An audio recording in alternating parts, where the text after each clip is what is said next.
It was the 30th anniversary of my father's construction company. The party was loud, filled with partners and investors.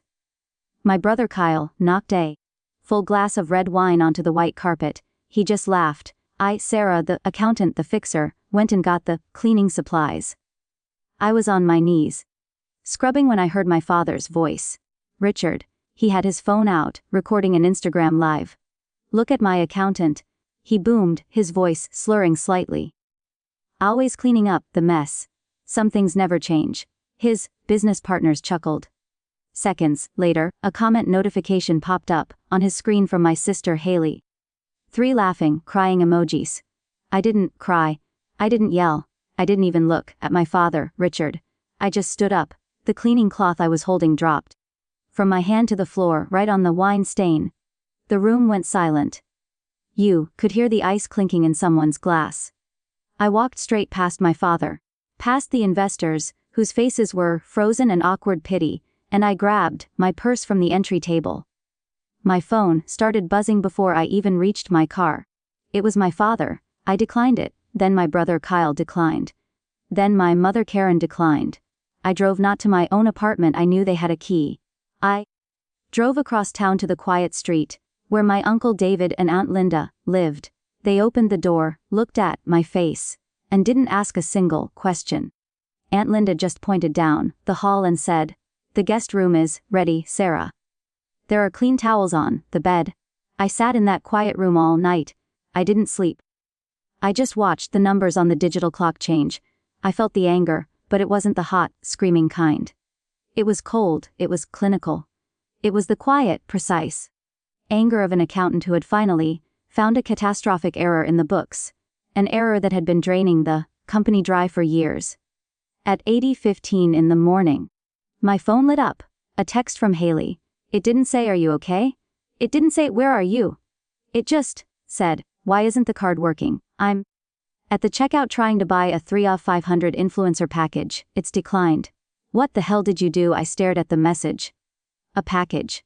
Her definition of a business emergency. That cold clarity settled over me. This wasn't a family. It was a poorly managed business, and I had been its only silent investor. I typed back one single sentence. The business emergency credit card, the one in my name, has been permanently cancelled. I didn't add "I'm sorry." I didn't add "we need to talk." I just hit send. Seconds later, she started calling, frantic, furious. I didn't answer. I just blocked her number. Then, Kyle started texting. I blocked him too. Then my father blocked. This wasn't an emotional breakdown. It was an audit. And I was finally closing the books. You have to understand that Instagram Live wasn't just an insult. It was a fundamental misunderstanding of my role in the family. I wasn't the one who cleaned up. I was the one who fixed. 3 years ago, my father Richard was about to lose his entire 30-year company. He was facing an IRS audit. He hadn't filed his payroll taxes correctly in nearly 2 years and was talking about bankruptcy. I was 25. I came into his disaster of an office, took his shoe boxes full of crumpled receipts and tear-stained napkins. And I worked for 72 hours straight. I didn't sleep. I just drank bitter coffee and rebuilt his books line by line. I found the errors. I filed the amendments. And I single-handedly saved him from financial ruin. His way of thanking me was to give me that business emergency credit card, the one that was in my name. The one he swore was just for lumber and supplies. But for the last 2 years it had been a slush fund. I knew because I'm an accountant. I track everything. I opened my private laptop and looked at the spreadsheet I kept. In the last 24 months, I had personally paid $32,000 of my own savings to cover their emergencies. Charges like $450 at a luxury boutique. That was Haley. Her emergency was a new handbag for an influencer event. Charges like dozens of cash advances for my brother Kyle. Project materials, he called them. They always happened on a Friday night and smelled like a bar tab. My compassion wasn't a gift. It was a line of credit. And they had been overdrafting it for my entire adult life. I know what you're thinking. Sarah, you're smart. You're an accountant. Why would you let this happen? People mistake it for weakness. It's not. There's a psychological term for it. Learned helplessness. It's what happens when you are systematically Punished every time you try to set a boundary. The first time I questioned one of Kyle's advances, my father cornered me and told me I was being petty and trying to divide the family. The first time I declined one of Haley's charges, my mother Karen called me, weeping, saying I was selfish and breaking her heart. You get punished for saying no so many times that on a deep, cellular level, you just stop trying. You learn to accept the pain just to keep the peace. You don't become weak. You become conditioned. That Instagram live, that public humiliation, it wasn't just an insult. It was the sound of the conditioning finally breaking. It was the stupid, arrogant mistake that finally gave me permission to do what I should have done years ago. This wasn't revenge. It was an audit, and I was finally balancing the books. The backlash for canceling the card was immediate. It was also exactly what I expected. First came the 10, maybe 12 missed calls from Haley. When I didn't answer, she left a string of voice messages. They weren't sad. They were furious. Just a high-pitched scream of, "How could you do this to me?"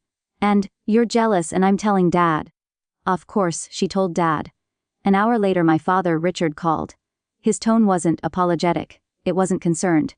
It was the same tone he used on his employees when they'd made a mistake on a job site. It was a command.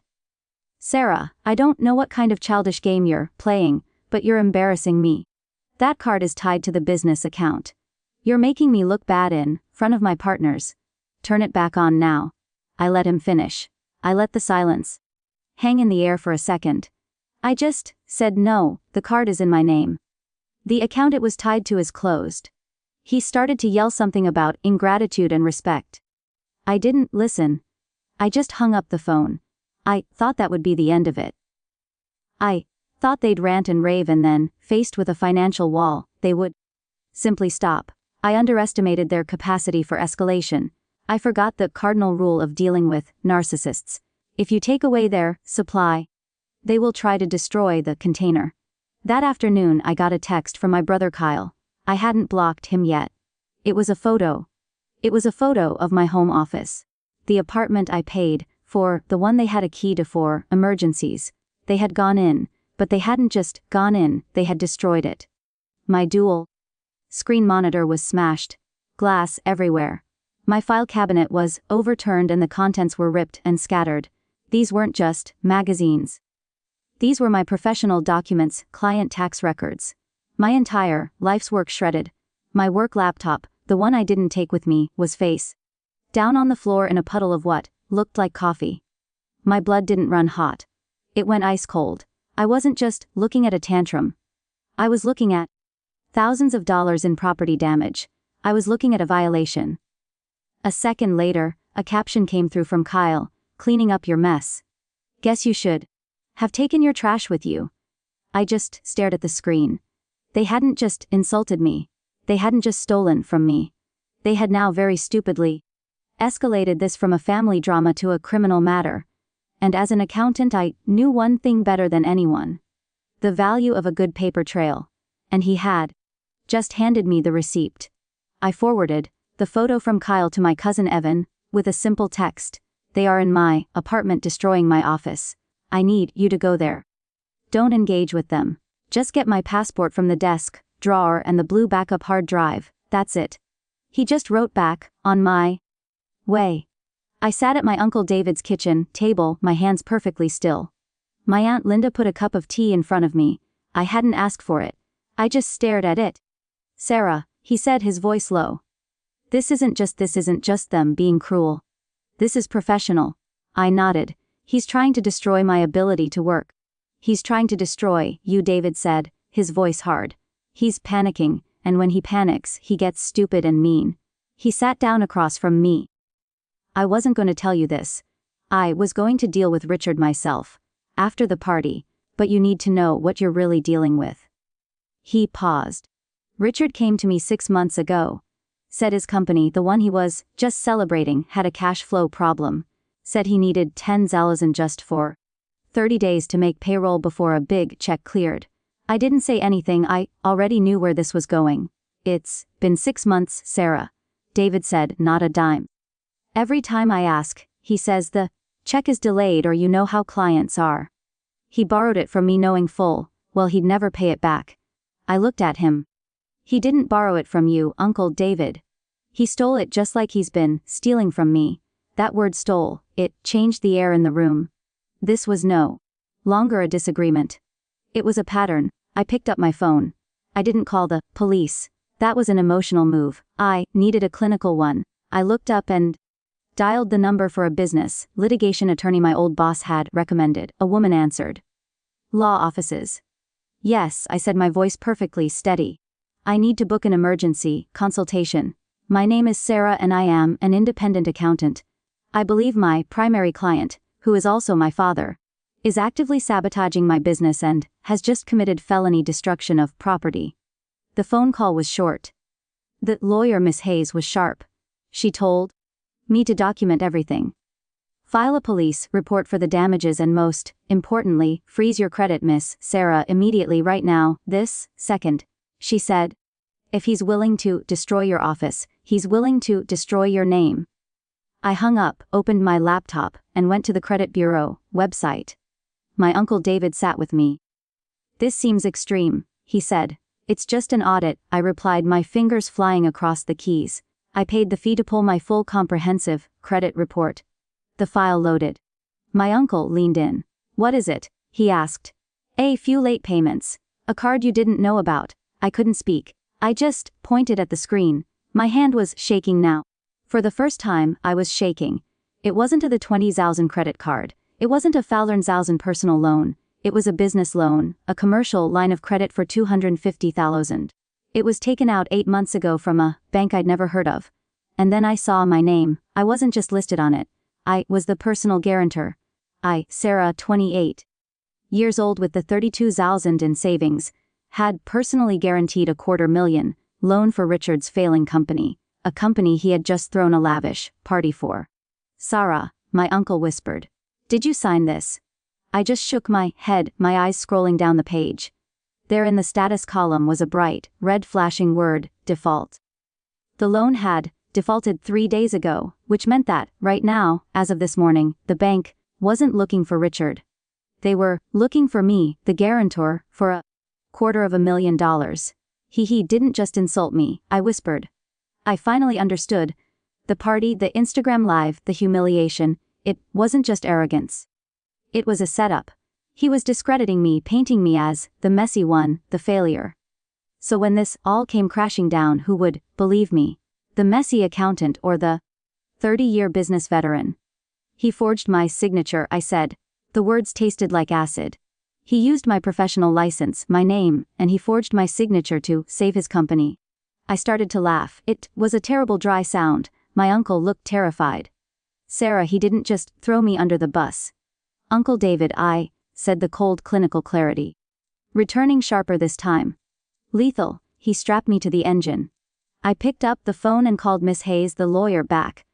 I've pulled the report, I said. And it's not credit card fraud, it's a loan fraud. For $250,000, he forged my signature as the guarantor. There was a long, sharp silence on the other end of the line. Miss Hayes finally spoke, and her voice had no warmth in it at all. Miss Sarah, she said, this is no longer a business dispute. What you are describing is multiple federal crimes. This isn't just about your destroyed office anymore. This is about your entire future. My mother Karen showed up at my uncle David's house that evening. She didn't call first.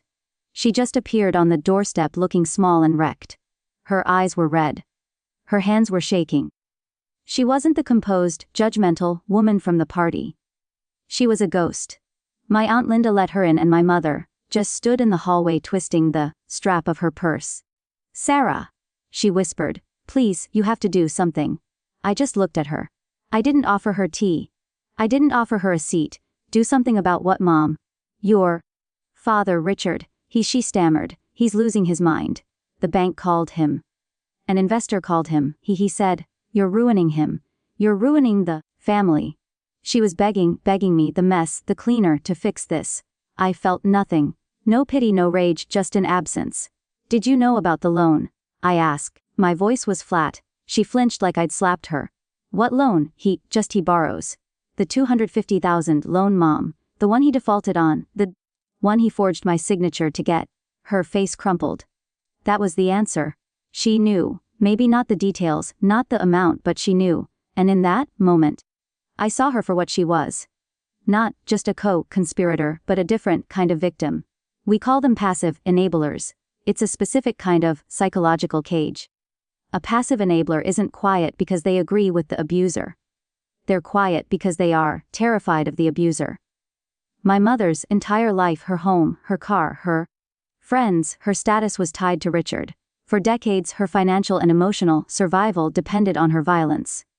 She wasn't just his wife. She was his prisoner.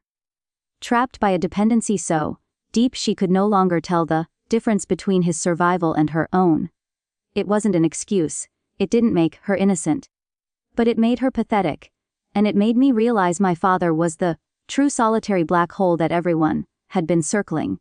He told me he would fix it. She finally cried. The words tumbling out. He said you would understand that you were part of the company. I am not part of his company. He borrowed from other partners, too. She confessed as if this somehow made it better. He told them you were managing the new accounts, that your professional reputation was on the line. He was using your name to keep them calm. I just stared at her. He hadn't just used my signature. He'd used my entire professional identity as a shield. As on cue, my phone rang. I looked at the screen. Richard, I answered it. I put it on speaker. My mother's eyes went wide with panic. Don't. Before she could finish, my father's voice, thick with rage and whiskey, exploded from the phone. You little, what did you do? I just got a call from the bank. You're going to jail, Sarah. I'm suing you. I'm suing you for slander. For defamation, for he was just ranting, a cornered animal snarling. I waited for him to take a breath. And then, in the dead quiet of my uncle's hallway, I spoke. My voice was so cold, so calm, it cut right through his. I don't think you'll be suing anyone, Richard. He stopped. As of an hour ago, I continued, Miss Hayes, my attorney, has sent a full package to the bank's fraud department. It includes the forged signature analysis, my complete credit report, the photographs of my destroyed office, and for context, the Instagram live video of you humiliating me at the party. I heard him breathing on the other end, that fast, shallow breath of pure panic. Oh, I added as a final thought. I also forwarded that same package to your senior partner, the one who's also Uncle David's friend, the one who watched me scrubbing the floor. Sarah, his office confirmed they received it.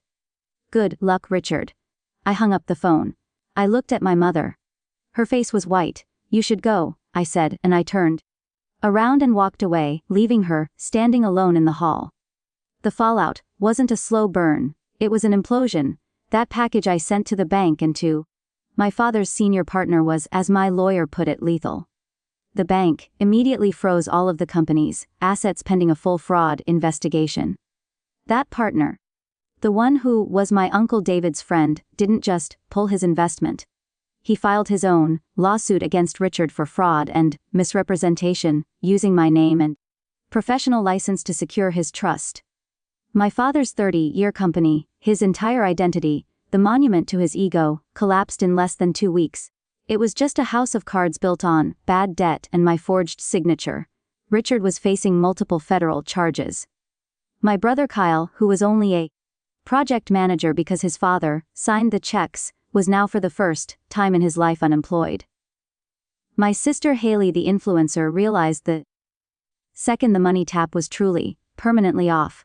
She packed her bags, didn't tell anyone where she was going, and simply disappeared, probably looking for a new sponsor. And my mother Karen, she didn't stay with Richard. She couldn't. There was nothing left. She quietly moved into her sister's spare bedroom across the state. I didn't celebrate. I didn't send a single I told you so. I just worked. I took my 32,000 in savings, the money I had managed to protect, and I rented a small, clean office on the 3rd floor of a quiet building downtown. I used that money to start my own accounting firm. Just me, a new laptop, and a sign on the door that read, Sarah. Accounting for small business. My clients weren't big, arrogant developers. They were bakers and mechanics and graphic designers, People who, like me, were just trying to build something honest. I was in my new office late one night, looking out the window at the city lights. I thought about my father's ledger, the one I used to balance. It was all deficits and liabilities disguised as a family. That's when I finally understood. We get so caught up in the idea of blood. We're told that blood is thicker than water. But what they don't tell you is that sometimes blood is just a chain. It's an obligation, a debt you never agreed to pay. I learned that true family isn't something you're born into. It's something you build. It's not about blood. It's about respect. It's about who shows up when you're scrubbing the wine from the carpet. It's about the people who, when you are at your lowest, don't hand you a rag, but help you stand up. I lost a family. Yes, but I finally found my balance sheet, and for the first time in my entire life I was finally truly in the